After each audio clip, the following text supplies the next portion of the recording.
Who has tried to learn a language knows that there are a million different learning systems and methods out there, and a million different people trying to sell them to you. But after a while, you will probably notice one idea that everybody seems to believe in, and that is the importance of input.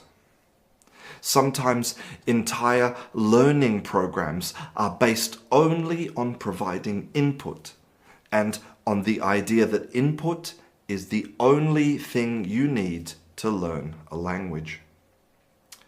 The main reason this idea is so powerful is due to the influence of one man, Stephen Krashen, who is often viewed as a legendary figure in the world of language learning. He proposed the input hypothesis back in the 1970s, and his ideas have been enormously popular and very influential on the world of language learning during the last 50 years.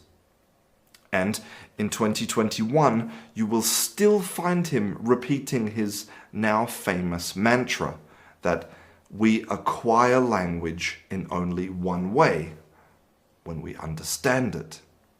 Here is Krashen in his own words. The core contribution, I think, is that we acquire language in only one way: when we understand it. Most people call that comprehensible input. We don't acquire language when we speak.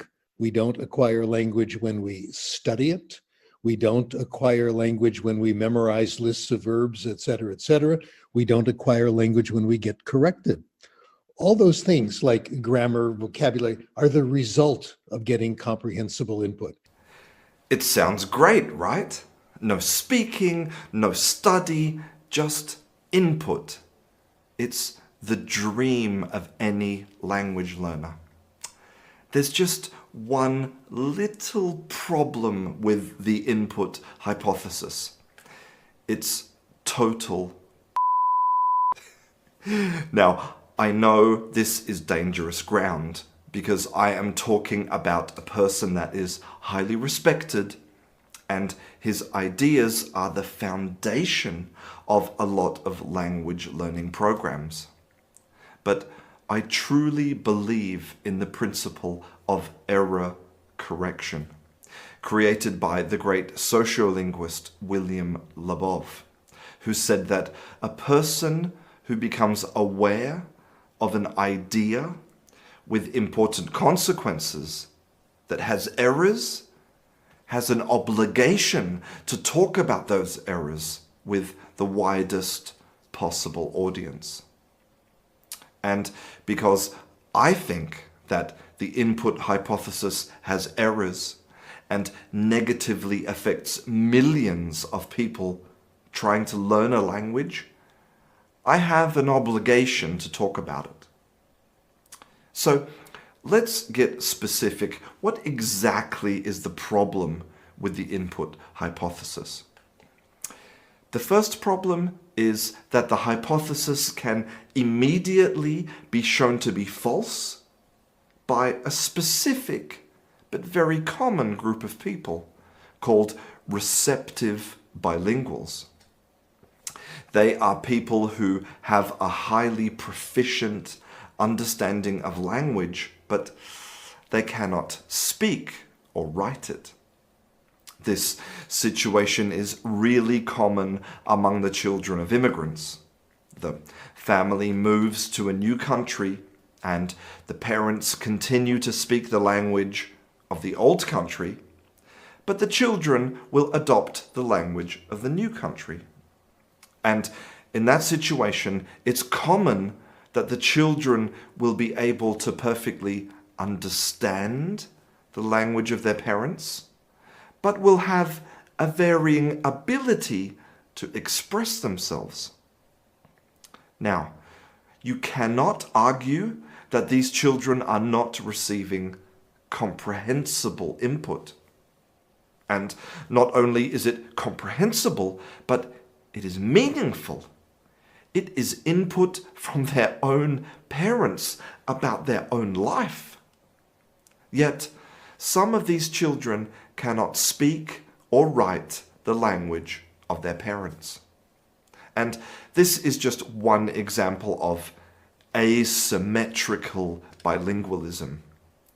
In fact, in general, bilingualism is misunderstood. It is extremely, extremely rare that people who speak 2 or more languages will have equal abilities in all of them. And even though this is a well-known fact, and also totally natural, this creates a great deal of shame for some people who want to honor their parents and honor their culture through language. But the fact that people do not have equal abilities in all their languages is not surprising to me at all, because I know something that everyone knows if they take a moment to reflect. You get good at what you practice. And that's why I have an obligation to talk about why this obsession with input is so dangerous, because it doesn't explain the full story. And I think mainly it's a problem of definitions. First, let's ask 2 vital questions. 1, what does it mean to acquire a language? And 2, what do you want? Okay, so first, what does it mean to acquire a language?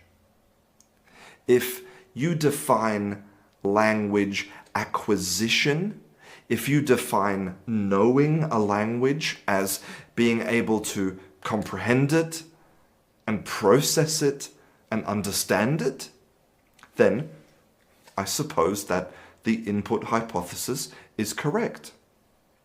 But that is hardly what most language learners want. It's not an accident that people call themselves English speakers or Japanese speakers when they talk about their language abilities.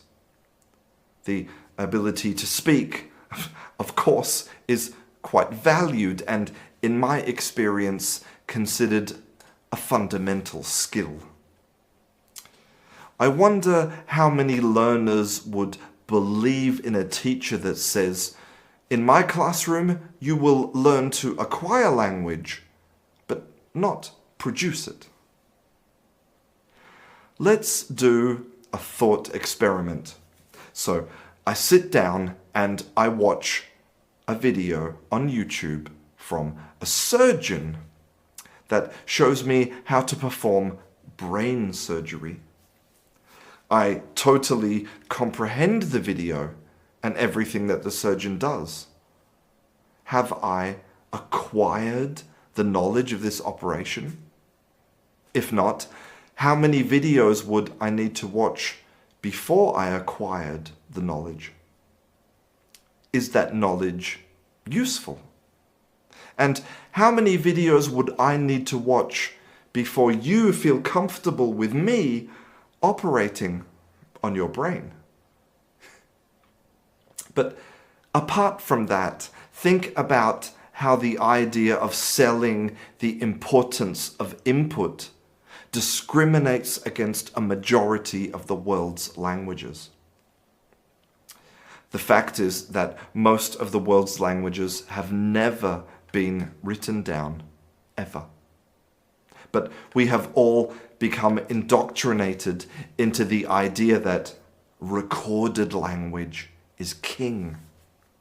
That if it's written in a book or recorded as a podcast or put on television, then it is real language that needs to be digested. And once you've done that, you have acquired the language. Well, apart from a tiny % of languages on the planet, that attitude won't get you very far.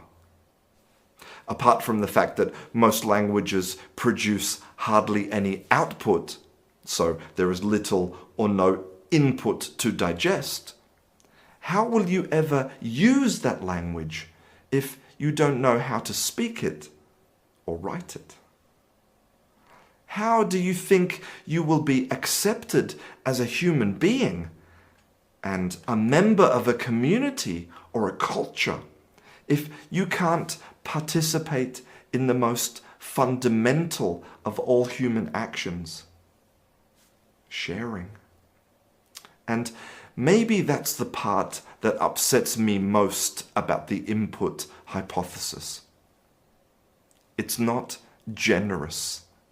It doesn't seek to contribute. It doesn't add anything. It just wants to suck on language like a parasite. And that brings us to the second question, and by far the most important. What do you want? That is the first question that any good teacher asks. And so it's also the first question that should be considered by any good teaching theory. If you want only to acquire language, then please spend all of your time and energy on comprehensible input. But if you want to use language for the reason it was invented, communication, then you need to follow that basic logic of you get good at what you practice. If you want to get good at reading, read more.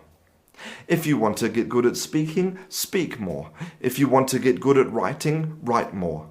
And getting good at all of those things will require years of hard work and a healthy dose of deliberate practice.